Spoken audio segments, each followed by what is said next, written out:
Hey, what's going on guys? It's Mike from Psyche. In today's video, we're focusing on my 210-gallon South American Cichlid Aquarium. This aquarium is really special to me because it houses one of the first large cichlids I've ever owned, my Oscar, De La Hoya. Peaceful aquariums are something both Will and I value deeply. Having each served nearly 20 years and deployed several times around the world, the calm energy of this hobby has had a huge impact on our mental health. And that peace absolutely translates into everyday life.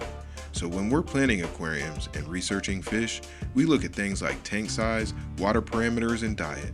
But the real secret to peace in any tank comes down to its stocking, carefully planning which fish live together. With De La Hoya as the centerpiece of my 210-gallon setup, I want to share how I chose his tank mates and the steps I took to create a large and somewhat aggressive cichlid community that still gets along peacefully. We hope you enjoy today's video.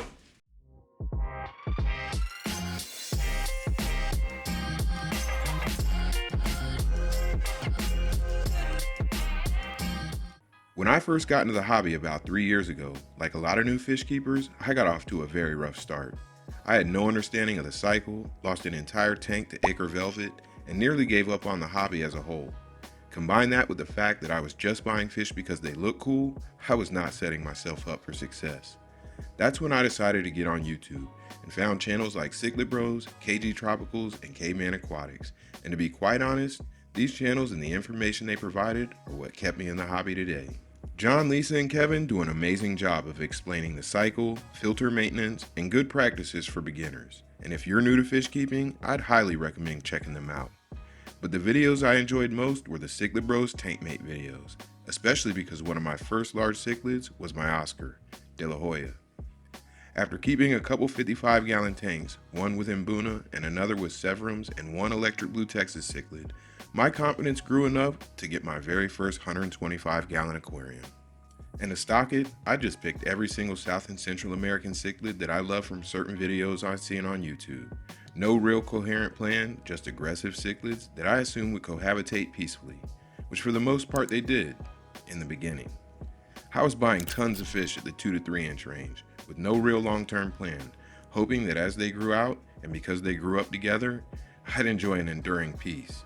And man, was I wrong. So I decided to hit YouTube once more, this time paying close attention to what a lot of YouTubers were keeping with their Oscars, particularly Troy's 180-gallon South American setup.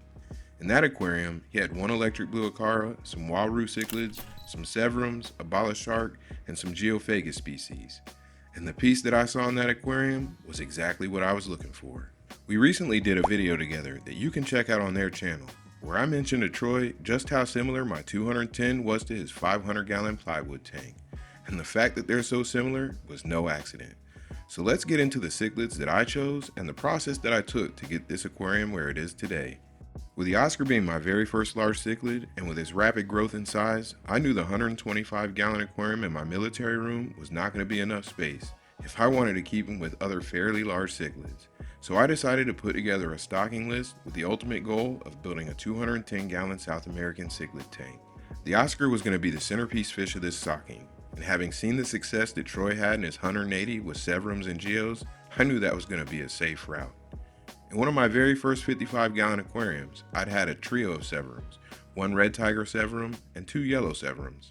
This was one of my first aquariums, and at the time, like a lot of new fish keepers, I was just buying cichlids that I liked, pretty much just putting anything in the aquarium. So I had some aggression issues early, and thankfully, Will had just finished putting together a 125-gallon that at the time, he themed around Severums. So we decided to move all the Severums out of my 55 and into his 125-gallon setup. And man, did we love the results. That opened up my 55-gallon aquarium to start to buy and grow out cichlids that would eventually go into my future 210-gallon South American tank. The Geophagus was a species that I'd seen done in several different setups, and even one that I've enjoyed in my own 125-gallon aquarium, with a trio of Pyrocephalus that I'd seen successfully housed with an Oscar. But I wanted more, and having seen the beauty of the Spheni in Troy's 180, I knew that I wanted something similar but different. So I decided to check Imperial Tropical's website for Geophagus species that were both beautiful and somewhat rare. And that's when I came across this trio, the Geophagus abelios. I loved everything about this cichlid, especially its markings, incredible trailers, and the fact that they can be relatively large. I also love how they sieve sand, doing a great job of eating some, if not all, of any uneaten food. They really do a great job of helping to keep the substrate clean, and with the Oscar being a very messy eater, this is a huge benefit. So I decided to purchase a trio, placing them right into the newly empty 55-gallon. I was also fortunate enough to visit Imperial Tropicals last year, and on that tour, Will and I walked away with several awesome fish, but the one I love the most is the Mesoheros ornatus. Now I've debated with a few people on this fish's exact genus. Is it a Gyphorus or an ornatus?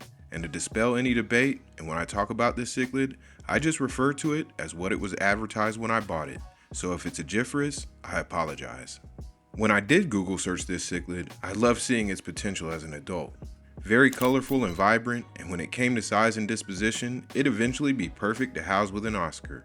Like almost all the fish that I purchased, I decided to buy one in the 1 to 2 inch range and started his grout in a 10-gallon aquarium by himself, with a plan to move him into the 55-gallon when he reached the appropriate size. I started feeling really good about the potential stocking for this future 210-gallon aquarium, but knew that I wanted to add at least a couple more fish. My wife and I really enjoy this hobby together, and oftentimes we'll take long drives to local fish stores within the tri-state area. One of the best in our area when it comes to cichlid selection is a store called Londontown Tropicals in Edgewater, Maryland, and it was on one of our dates that I came across 2 fish that I just had to have. I love the activity of the bala shark in Troy's 180 and knew that its activity, size, and reflective silver scales definitely helped to curb any potential aggression. So when I came across this flagtail at Londontown, it was a no-brainer. A big, beautiful ditherfish. At least that was my hope. And this fish did not disappoint. I started by growing him out in a 75-gallon in my bedroom that at the time housed 1 chili red Oscar. And because this aquarium only housed the 2 fish, I knew that I'd have plenty of time to grow him out before having to move him to his forever home in the future 210-gallon aquarium. I also came across these 2 1 to 2 inch green terrors. The green terror was one of my favorite fish early on, so my plan was to grow them out and select one to add to the future stocking of the 210. Unfortunately, one passed away in the first week of ownership, leaving me with just this one. But I was excited to see it grow, and much like the Mesoheros, I grew it out to an appropriate size before moving it in with its future tank mates in the 55-gallon in the military room. I knew that for all these fish, 55 gallons would be a good start, hoping they'd put on enough size over about a year before moving them into their forever home. While these fish grew out, Will and I would have tons of discussions about his aquarium plans and fish that he was looking at potentially moving around. That's when we came to the conclusion that we'd take several fish from across our fish rooms to complete both of our plans in building future tanks. So we talked about moving the 2 red tiger severums I'd mentioned earlier from the 125 severum setup at Will's into the future 210 at my house. And with the geos and flagtail now having grown out over about a year, it was time to start putting our plans into action. If you want to see the entire process that we took in building these aquariums, check out our video, Dream Tanks Realized, that I'll put in the upper right hand corner. In most cases, anytime you're taking fish from multiple different setups, coming home with new fish from local fish stores, or from a purchase made online, you'd expect that you might have a little aggression, especially while the fish figure out the hierarchy. I was very fortunate in this case, and pretty much from the very beginning, this has been a stocking that's shown very little aggression. Honestly, the only aggression really ever shown is the conspecific aggression between the geos, and even that is minimal. I did try to put this wild Colombian Oscar to complement De La Hoya with some size and activity, but knew within about a half hour it just wasn't going to work out. And even though I was enjoying the exact activity and peace that I was looking for, felt like the aquarium could use just one more large fish. And on another visit to Londontown Tropicals, I came across this adult red-spotted severum. It was a perfect fit. It was large enough to intimidate the Mesoheros and Green Terror, who were my main concern when it came to aggression, and fit right in with the other 2 severums in the aquarium.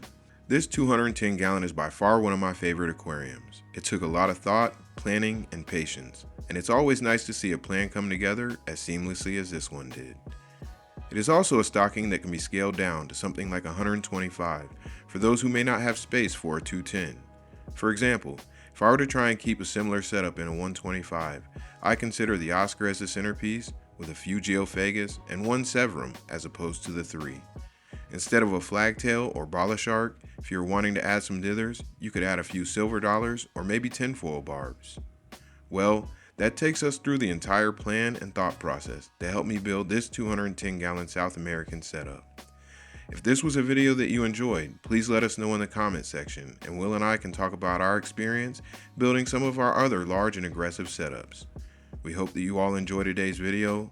Please don't forget to hit that like and subscribe, and until next time, be safe.